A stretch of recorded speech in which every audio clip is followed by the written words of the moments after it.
Salut à tous, c'est Hugo de la chaîne NSS et aujourd'hui on va reparler un petit peu de jingle. Alors pour le coup, ce que je vais vous proposer, ce n'est pas tant de créer un jingle, mais de créer des fonds animés que vous pourrez réutiliser pour des jingles. Aujourd'hui je vous propose 3 fonds animés qui ont pour point commun l'animation de forme et qui, en plus de paraître relativement complexes visuellement, sont en réalité très simples à créer. Et je vous propose de passer tout de suite sur Premiere Pro pour voir comment on fait.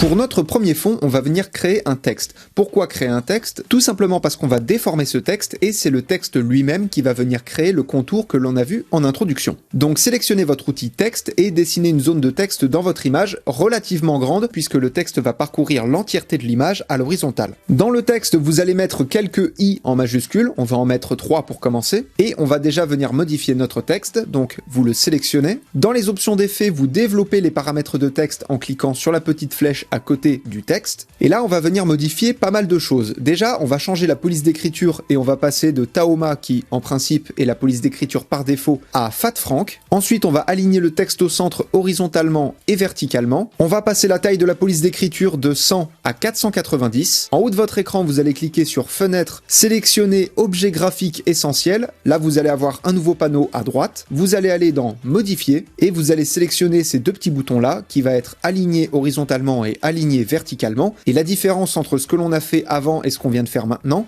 c'est que avant on a aligné le texte dans la zone de texte, et là ce qu'on vient de faire, c'est qu'on a aligné la zone de texte directement. Donc là le texte est centré, on ne peut pas faire mieux. Et une fois que vous avez fait ça, en haut de votre écran, dans votre espace de travail, vous cliquez sur les 3 petits traits et vous faites rétablir la disposition enregistrée. Et une fois que vous êtes revenu à la normale, vous allez rajouter des i jusqu'à ce que l'entièreté de votre texte couvre la longueur. Ça doit vous donner quelque chose comme ça, avec en tout 14 lettres. Alors pour l'instant, on fait ça avec des i puisque c'est quelque chose de simple, on a des lettres qui sont juste des barres et ça va être plus sympa visuellement, mais bien évidemment, on verra juste après ce que ça donne avec d'autres lettres. Une fois que c'est fait, dans votre fenêtre Effet, vous allez venir taper Dégradé et glisser-déposer l'effet Dégradé qui se trouve dans la catégorie Générer sur votre texte. Je vais zoomer un petit peu dans ma timeline et je vais agrandir un peu mon texte jusqu'à 15 secondes environ. Ensuite, dans les options d'effet, on va venir modifier le dégradé pour donner une couleur à notre texte. Juste avant de changer la couleur, on va bouger le point de départ et le point d'arrivée de notre dégradé, puisque si l'on sélectionne l'un ou l'autre, on voit que les points sont tout en haut et tout en bas de notre image, mais pas au niveau du texte. Donc on va venir les rapprocher pour que notre dégradé commence juste au-dessus de notre texte et termine juste en dessous de notre texte. Donc dans les options d'effet, juste ici, vous avez comme une valeur de position, et là vous allez descendre votre premier point et remonter le deuxième. Ça doit vous donner quelque chose comme ceci. Et ensuite on va changer les couleurs, la couleur de départ et la couleur d'arrivée. Dans mon cas, j'ai choisi un rouge fraise un petit peu doux comme ça pour la couleur de départ, et pour la couleur d'arrivée, j'ai choisi un jaune tout aussi doux. Voilà, et pour l'instant mon texte ressemble à ça, et à partir de là, dans votre timeline, vous faites un clic droit sur votre texte, vous sélectionnez un briquet, vous le renommez en texte si vous voulez, et ensuite vous faites OK. Maintenant, vous allez retourner dans votre fenêtre Effet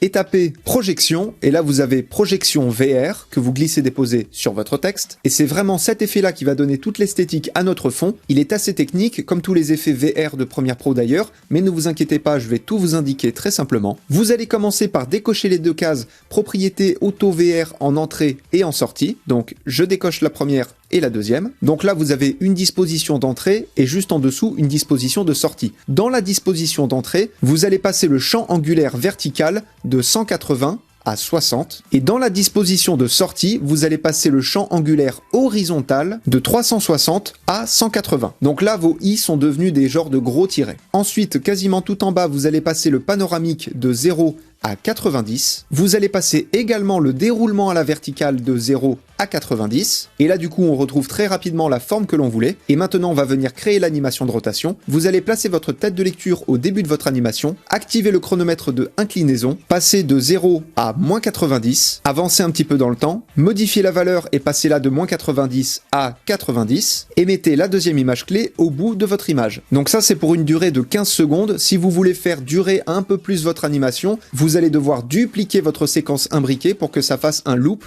pour que ça reboucle encore et encore et encore. Donc là, si on regarde ce que l'on a notre texte qui est venu créer le contour de notre image, on a un trou qui fait un petit peu comme un écran de télé, ça nous fait quelque chose de vraiment sympa. Bien évidemment, si vous voulez accélérer la rotation du texte, donc du motif de fond, il vous suffit simplement de réduire la durée entre les deux images clés. Par exemple, là, je suis à 15 secondes, mais rien ne vous empêche de déplacer l'image et de la placer à 10 secondes si vous voulez quelque chose de plus rapide, ou même de la placer plus loin si vous voulez quelque chose de plus lent. Et une fois que cela est fait, on va venir rajouter un cache-couleur pour créer un fond, encore une fois avec un dégradé. Donc dans votre panneau projet, vous faites un clic droit, vous allez sur Nouvel élément, vous sélectionnez cache-couleur, il va se mettre automatiquement à la résolution de votre séquence et vous faites OK. Vous pouvez laisser le cache-couleur en noir, c'est pas un problème, vous pouvez faire OK directement. Vous le renommez si vous voulez, moi personnellement je le laisse en cache-couleur et ensuite vous faites OK. Dans votre timeline, vous allez lever votre séquence imbriquée d'une ligne pour laisser de la place au cache-couleur, que vous allez venir glisser du coup dans la timeline et que vous allez mettre à la même taille que votre animation. Ensuite, à nouveau dans votre fenêtre effet, vous allez venir rechercher l'effet dégradé, donc toujours le même, celui de la catégorie générée, et vous le glissez déposé sur votre cache-couleur. À ce moment-là, on va à nouveau changer la couleur de départ et la couleur d'arrivée. Donc pour la couleur de départ, je vais prendre un bleu un petit peu sombre comme ça, et pour la couleur d'arrivée, j'ai repris le même bleu que j'ai mis un petit peu plus sombre. Pour l'instant, ça nous donne ça, mais maintenant on va venir créer un dégradé radial, c'est-à-dire qu'on ne va pas avoir quelque chose qui va de bas en haut,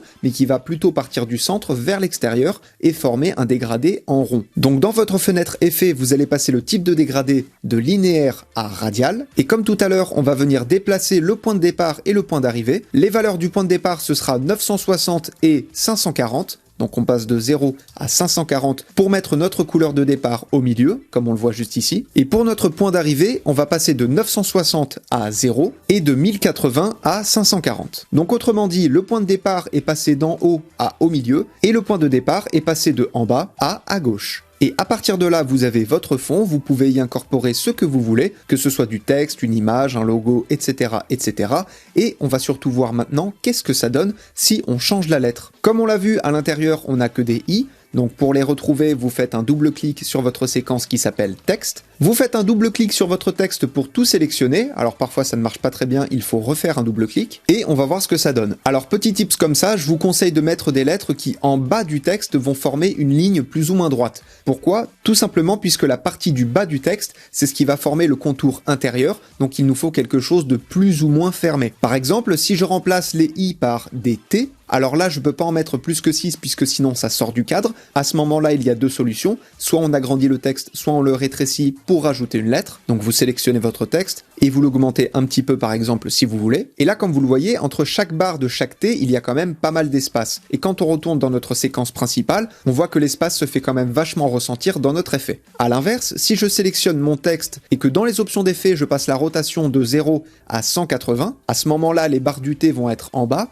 Et si je retourne dans ma séquence, on a quelque chose de beaucoup plus fermé, de beaucoup plus propre. Donc pour le coup, ça va être un petit peu à vous de choisir les lettres que vous voudrez, voire même pourquoi pas des phrases entières. Libre à vous de le faire, sachez juste qu'il y a des lettres qui passent un petit peu moins. Par exemple, si je mets des O, ce qui peut être tentant, très rapidement, ça va nous faire une structure qui est complètement déformée, qui ressemble plus vraiment à grand chose, et pour ma part, je trouve ça quand même relativement dommage.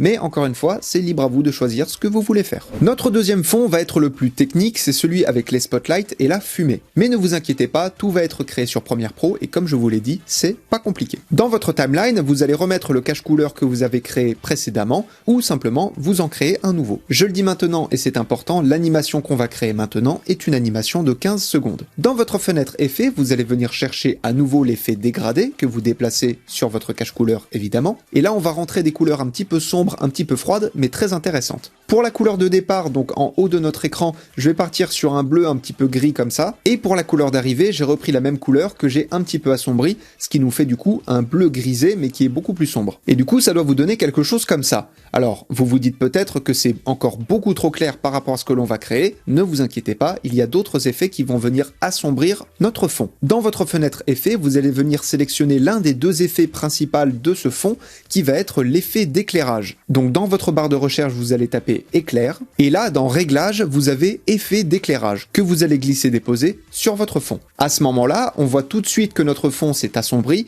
et on a une spotlight qui est venue se créer. Cette spotlight, on va venir la modifier et on va en créer 3 autres. Donc dans votre fenêtre effet, vous avez votre effet d'éclairage qui est juste ici et vous allez développer la lumière numéro 1 puisque c'est la lumière que l'on a juste ici. On va venir changer la couleur de la lumière puisque là elle est blanche. On va venir la rendre un tout petit peu plus jaune. Quelque chose à peu près comme ça. Quand vous regardez entre la couleur de départ et la couleur d'arrivée, on voit qu'on est passé du blanc à quelque chose de beaucoup plus jaune, un jaune très très pâle, et vous faites OK. On va venir déplacer notre lumière pour la mettre dans un coin, donc on va modifier les deux valeurs du paramètre centre. On va passer de 960 à 560, et de 540 à 512. Ensuite, on va modifier la taille du petit rayon. On va passer de 20 à 14, ce qui va nous donner une lumière plus centrée, qui s'éparpille moins. On va modifier un tout petit peu l'angle et on va le passer de 225 à 220. Et là, on va faire une première petite animation. Placez-vous quelque part dans votre timeline, n'importe où. Personnellement, je vais me placer plus ou moins au début. Passez l'intensité de la lumière de 30 à 40 et activez le chronomètre de ce paramètre. Avancez de 2 images et passez la valeur de 40 à 20. Et ensuite, avancez encore de 2 images et repassez la valeur de 20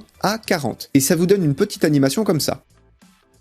Quelque chose de très simple mais qui rajoute un petit peu de cachet à votre animation. Et une fois que vous avez créé votre animation, vous la sélectionnez, vous faites CTRL-C, vous vous placez ailleurs dans votre timeline et vous faites CTRL-V pour dupliquer votre animation, et vous faites ça plusieurs fois. Et là, vous avez votre première lumière. Maintenant qu'on a fait notre lumière numéro 1, on va passer à notre lumière numéro 2. Donc cliquez sur la petite flèche à côté de lumière 2 pour la développer, et comme vous le voyez de base, la lumière 2 n'est pas active, il va falloir l'activer, donc on va passer le type de lumière de aucune à projecteur. Et ça nous met la lumière par défaut comme on a eu pour la lumière 1 au début. La lumière 2 va être très similaire à la lumière 1 à 2 petits paramètres près. La couleur va être la même, donc sélectionnez la petite pipette de lumière 2 et venez sélectionner la couleur de lumière 1.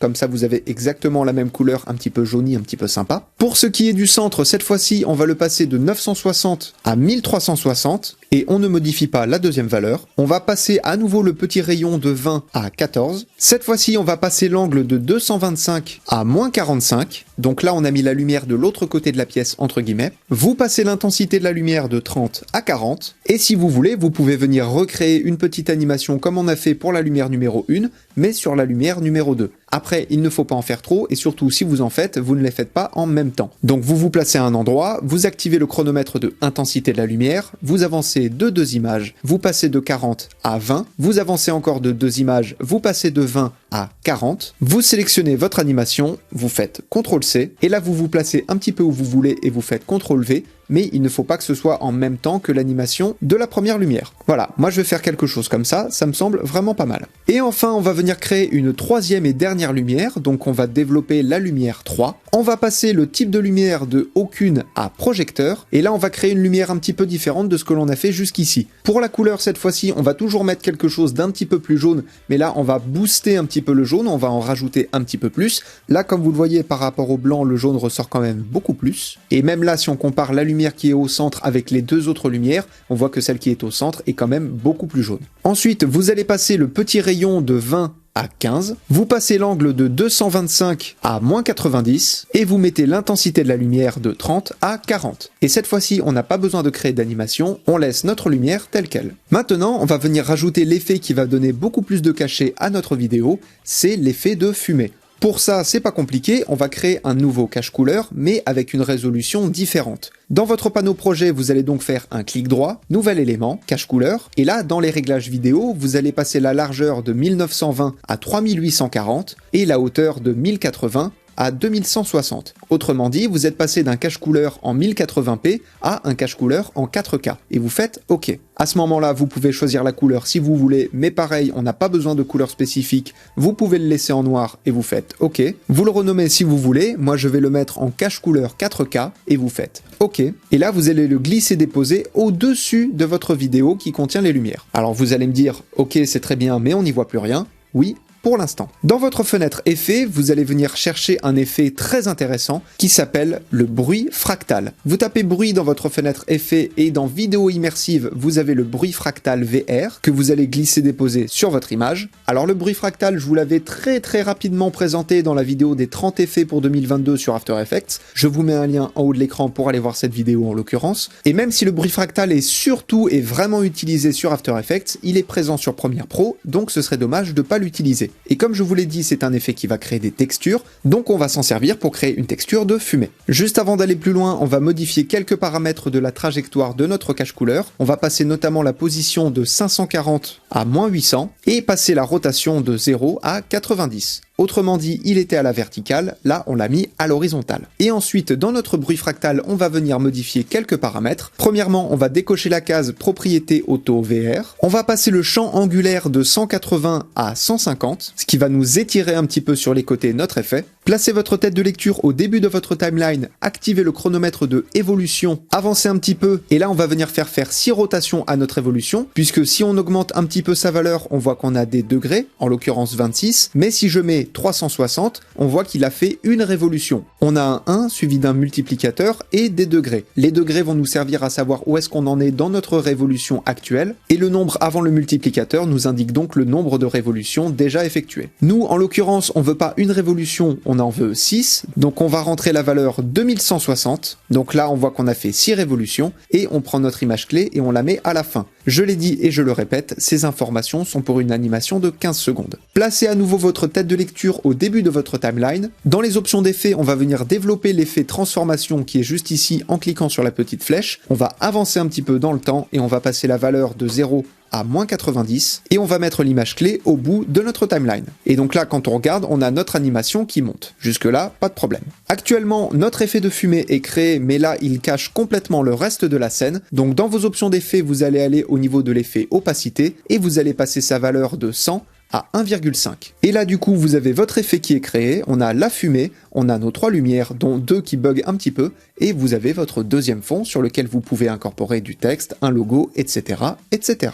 Pour notre troisième et dernière animation, on va reprendre le cache couleur que l'on a créé pour la première animation, donc pas le cache couleur 4K mais le cache couleur classique que l'on va placer dans notre timeline. Je vais étendre mon cache couleur pour une durée de 15 secondes, et donc je vous le dis, cette animation, et tout du moins les informations que je vais vous donner, sont pour une animation de 15 secondes. Dans votre fenêtre effet, vous allez venir taper l'effet dégradé, encore une fois, que vous allez glisser déposer sur votre fond. Là pour le coup, je vais vous donner des couleurs précises que je vous invite à appliquer, puisque l'idée est de reproduire le fond animé que vous avez vu en introduction, mais par la suite, si vous voulez modifier les couleurs vous-même, libre à vous de le faire. Donc pour la couleur de départ, on va avoir un vert un petit peu bleuté comme ça, et pour la couleur d'arrivée, c'est exactement le même vert, mais en beaucoup plus clair. Ensuite, dans votre fenêtre effet, vous allez venir chercher l'effet onde progressive, que vous glissez déposer sur votre cache couleur. Dans vos options d'effet, vous allez passer la forme de sinusoïdale à dents de scie, l'amplitude de 10 à 300 et l'angle de 90 à 135. Ensuite, vous allez augmenter un petit peu votre échelle, vous allez passer de 100 à 170 pour cacher les bords noirs. Alors si vous avez vu la vidéo sur le texte gaming, vous reconnaîtrez probablement cet effet, où je l'ai présenté sous différents aspects, de différentes manières pour créer différents fonds animés. Là pour le coup, ça pourra vous servir aussi. Je vous mets pour ça un tuto en haut de l'écran. Une fois que vous avez fait ça, vous allez faire un clic droit sur votre cache couleur, vous allez sélectionner un briquet, vous le renommez si vous voulez, personnellement je vais l'appeler fond, et vous faites OK. Ensuite, dans votre fenêtre effet, vous allez venir chercher l'effet déformation d'objectif. Alors pour ma part, ça s'appelle Lens Distortion, mais c'est en anglais, c'est exactement la même chose, et vous le glissez déposer sur votre fond. Et dans les options d'effet, vous allez passer le paramètre courbure, donc le premier paramètre, de 0 à -30. Et là, on a déjà quelque chose de plutôt sympa. Ensuite, au-dessus de votre fond, vous allez remettre à nouveau un cache couleur avec une couleur quelconque. Alors là, l'avantage d'avoir un cache couleur avec une couleur quelconque, c'est qu'on va pouvoir venir modifier très simplement sa teinte. Alors c'est pour ça que c'est surtout très important de le mettre ou en noir ou en blanc. Vous allez le voir dans très peu de temps. Sélectionnez votre cache couleur et passez son échelle de 100 à 60. Comme ça, il ne remplit qu'une petite partie de l'image. Et dans votre fenêtre effet, vous allez taper l'effet teinte que vous glissez déposer sur votre cache couleur. Et là, vous pouvez choisir ou de modifier la teinte foncée ou de modifier la teinte claire. Et si vous modifiez la teinte foncée, qui de base est noire, dans notre cas, vu que tout notre cache couleur est noir, peu importe la couleur qu'on mettra dans la teinte foncée, notre cache couleur adoptera cette couleur. Donc pour notre cache couleur, je vais mettre un jaune un petit peu doux. Ensuite, dans les options d'effet, on va venir chercher à nouveau le bruit fractal que vous glissez-déposez sur votre cache couleur. Dans les options d'effet, vous allez décocher la case propriété auto VR et vous allez passer le champ angulaire vertical de 180 à 122. Donc encore une fois, ça nous étire un petit peu plus notre effet. Vous allez passer le type de fractal de simple à chaîne. Donc on va passer d'un effet style un peu fumé à un effet qui ressemble un petit peu au reflet au fond de la piscine. Vous allez placer votre tête de lecture au début de votre timeline, développer les options de transformation et activer le chronomètre de panoramique, avancer un petit peu dans le temps et passer la valeur de 0 à 720 pour faire 2 révolutions à notre effet, et vous placez l'image clé au bout de votre séquence. Encore une fois, c'est pour une animation de 15 secondes, j'insiste bien. Et enfin, tout en bas, vous allez passer le mode de fusion de normal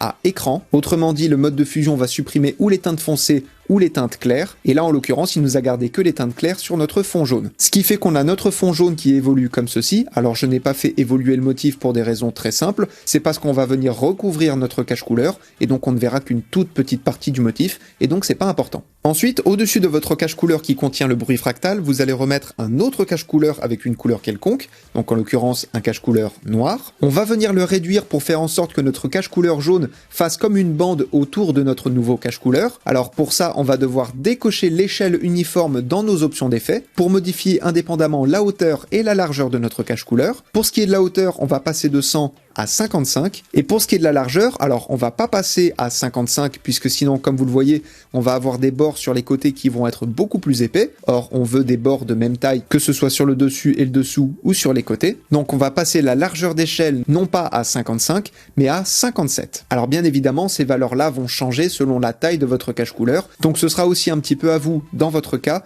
d'ajuster la largeur pour avoir quelque chose d'uniforme. Une fois que vous en êtes là, dans votre fenêtre effet, vous allez venir chercher l'effet dégradé, toujours le même, celui de la catégorie générée, que vous glissez-déposez sur votre cache couleur. Et là, on va sélectionner les couleurs de notre fond, mais en inversé. Autrement dit, avec la couleur de départ, on va sélectionner la couleur du bas, donc la couleur claire. C'est pour ça que j'ai pris la pipette. Je sélectionne directement la couleur dans l'image pour pas me casser la tête. Et pour la couleur d'arrivée, on va faire l'inverse. On va sélectionner la couleur du haut, toujours avec la pipette. Ensuite, toujours pour notre effet dégradé, on va passer le type de dégradé de linéaire à radial. Et là, on va rentrer les mêmes informations que tout à l'heure pour la position de nos points de départ et de nos points d'arrivée. Donc pour le point de départ, ça va être 960, 540, et pour notre point d'arrivée, ça va être 0, 540. Donc là, vous avez un dégradé léger, mais que l'on voit quand même du centre de votre cache couleur vers l'extérieur. Et du coup, voilà ce que ça vous donne. Vous avez votre troisième et dernier fond animé. Et même si je peux vous donner un petit conseil, une fois que vous avez mis votre texte ou votre logo ou votre image ou votre vidéo au milieu de votre cache couleur, sélectionnez votre vidéo et les 2 autres cache couleurs, donc le cache couleur vert